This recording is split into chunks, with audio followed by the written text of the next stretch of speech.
Hey everybody, it is Dak here from the Ed Boys, and welcome to episode 49 of...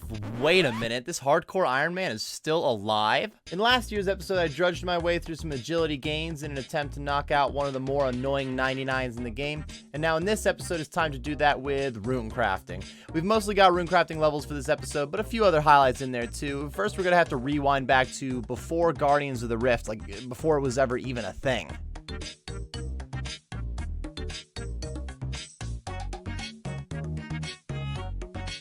So Runecrafting has been my lowest level on the account. My plan is to get to Zaya Runecrafting and get like as much AFK Bloods and Soul Runes in as possible while I grind other games on my main. First of all, I have to hit up the ZMI. Before I talk down on ZMI, I should give a little bit of credit. I got 2 Zaya Runecrafting on my main before ZMI was even added to old school RuneScape, so it was mostly like Abyss runs. You may remember a lot of that from the original Road to 100 Mil series. That's not that much XP per hour. The ZMI altar is actually pretty solid XP per hour. Not to mention, I am too scared of vampires and my father to do Sins of the Father, so I'm not using Day Alt Essence, which is another solid boost. All that being said, we're only going to 77 Runecrafting anyways, so it doesn't matter too much, but as much as I don't really like ZMI, it's actually kind of a nice method to have. 77 Runecrafting coming in hot, dude. Oh, that is so nice. We could finally get out of here. Honestly, ZMI is not bad for XP rates compared to where we're headed now.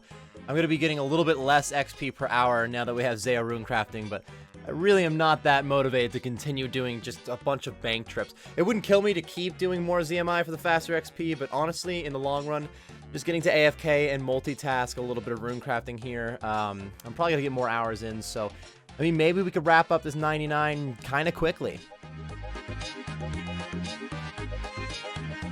Yeah, that is not what happened. I did not knock it out kind of quickly. It was nice to have some AFK runecrafting options for multitasking, but I didn't find myself any more motivated to do runecrafting because of that. Plus, in this time frame, Group Iron Man came out, and now I had something else to do instead of hardcore Iron Man runecrafting. It was a great distraction. On this runecrafting level, 81 runecrafting coming in hot, we're actually getting 2150 total level here, which is it's still 127 levels away from being max, but 2150 looking pretty solid. There's really not that many total level like achievements to be announced at this point. We are getting close. One of the big bonuses for Zaya Runecrafting is that you get some mining XP, and you also get a little bit of crafting XP. So we got 94 crafting coming in hot. Crafting can be kind of a pain to train. It's really not that bad to go do some like sand mining and get some giant seaweed, but honestly, we're getting free crafting XP here. I have no complaints. So a lot of Ironmen, and even mains, will choose to stay at Bloods for all of their 99 runecrafting. I don't currently have any of the weapons that drain like a lot of blood runes quite yet, and I really don't mind AFKing even more blood runes if I do run out of them in the future, but I had a ton of them made by 90 runecrafting, and I really wanted that faster XP, so I did switch over to soul runes by the 90 runecrafting mark. Also, a few levels later, I would land at 97 mining, the last mining level that I'm going to be getting while doing this, but that does get me very close to finishing that cape off.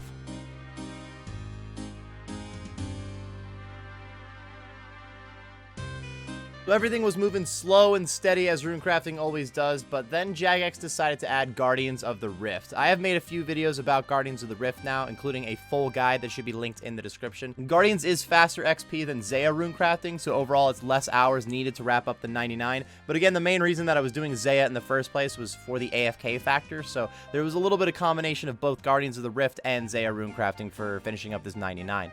I cannot make Death Runes since I have not done Morning's End Part 2, and I cannot make Blood Runes since I haven't done Sins of the Father. Really wish you guys would stop bringing up my dad. My XP rates at Guardians of the Rift could have been a little bit better for those reasons, but it was a nice boost, being a lot more fun than knocking out ZMI. If I wanted those faster rates, I could have just stayed at ZMI when I hit 77 runecrafting, but that is very boring, especially compared to Guardians of the Rift. Is a lot more fun of a method. And again, Zaya Runecrafting, very chill. Not to mention, there's other rewards from Guardians of the Rift that are pretty solid. I got my Colossal Pouch very early, and then I landed my Abyssal Lantern at almost exactly the drop rate of 1 in 700. I got it at like 690.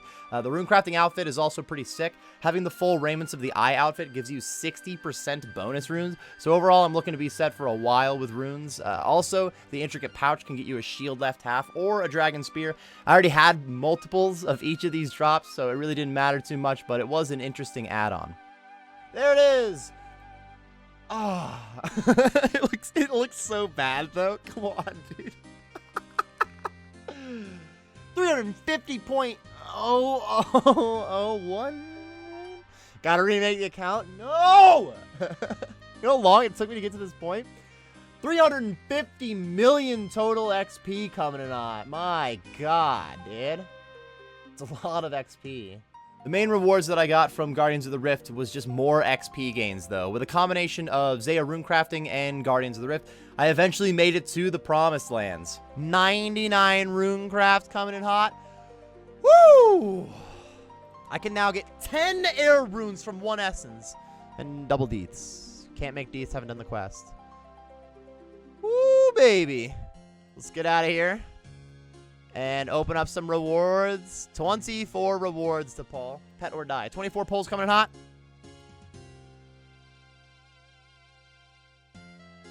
Oh, bro. No death runes or blood runes that last little chunk. I got a ton of blood runes, to be fair. Being done with the rune crafting, let's go ahead and look at the rune tab. So something like Chaos, Mind, I guess kind of Death from like Barrow's Life, but 210,000 bloods, almost 200,000 souls. And then, I mean, 64k laws, still thick, 67k natures. We got a few white stacks of elementals, all but the air runes. Gains, 99 rune crafting achieved after way too much calendar time, dude. Not very motivating getting it the second time, but I'm done. I don't have to worry about that anymore. The first place that I headed after wrapping up 99 rune crafting was the Chambers of Xeric. I've actually been doing a good amount of Raids 1 on my main during this month, so now that I finished the rune crafting goal and the Hardcore Iron Man, I figured I could try to get a few more purple lights on this account. You may remember that I have pulled both of the prayers on this account, and I managed to get that Twisted Buckler. I have been doing some solos lately, but I haven't necessarily done any solo raids with like this low tier gear in a while. So some of the first attempts, they may not have been so hot. We had a couple of slow raids with a few deaths in there, but eventually we did have a few decent runs, maybe even knocking out a couple of combat achievements. Oh, nice. Just got a Master Combat achievement in my hardcore. Sheesh. For a white light, yo, dude, Undying Raid team. I was gonna say, I think that's my first deathless raid on the hardcore since I have returned to hardcore. I mean, raid's only been like 3 or 4 of them, but Undying Raid team and Undying Raider, dude. What a team I am. Unfortunately, no purple light. 45 minutes. We spent like 5 minutes outside talking about 4-to-1. I hope my 4-to-1 explanation while doing 4-to-1 wasn't that bad. Landing some purple lights in the Hardcore Iron Man has been some of the most fun on the account so far, but not only would I like to get some more Chambers of Xeric uniques, just the regular drops are actually going to be very helpful for maxing the account too. Mostly those herb drops for herb lore are a very big deal, but also there's the uncut gems, planks, and ores. They're going to be really nice for banking all of that too. It's really fun content, there's lots of good rewards, and somehow it is also safe for me, so I don't have to worry about risking my status before maxing the account. I'm far too close to maxing the account to do anything that could potentially take the status at this point. Unfortunately, other than the couple of combat achievements, which I guess in the long run, getting some Master Combat achievements is pretty sweet on the Hardcore Iron Man, even if it was some of the safe ones. I don't actually have any other Chambers of Xeric highlights. We haven't gotten any purple lights quite yet, but I will be knocking out a lot more chambers soon. So next episode, we gotta have at least one purple light in the next episode, or else things have been really, really unlucky, I guess. So the next 99 that I will be working on, first of all, will hopefully not take nearly as long as the last two 99s. It's going to be mining. I'm already at 97 mining, almost halfway to 99, so it's really not that much left to go. Plus, being able to just AFK at Motherlode Mine is going to be easy for some multitasking, though I have heard that one in the past. Just getting to AFK and multitask, a little bit of runecrafting here. I'm probably going to get more hours in, so I mean, maybe we could wrap up this 99 kind of quickly. Once mining is done, we would then have the 3 big, like, pain-in-the-ass grinds with agility, runecrafting, and mining. With an Iron Man, it's a little bit different. The skills that you have to collect up a lot of supplies are generally more of a pain, but I just don't really like doing agility, runecrafting, or mining. So having all those done will be nice. After mining, I could go for smithing pretty easily because I'm going to have a stockpile of ores lying around. And then we did just get that new smithing minigame with Giant's Foundry. Could help out a little bit with that after I make some bars of the blast furnace. With the Raid's Life, I will be banking more XP for crafting, herb lore, and construction. That's going to be pretty solid. I haven't gotten back into Slayer in a long time, and I am looking forward to that. That's also going to bank some of these other skills that I have to collect supplies for.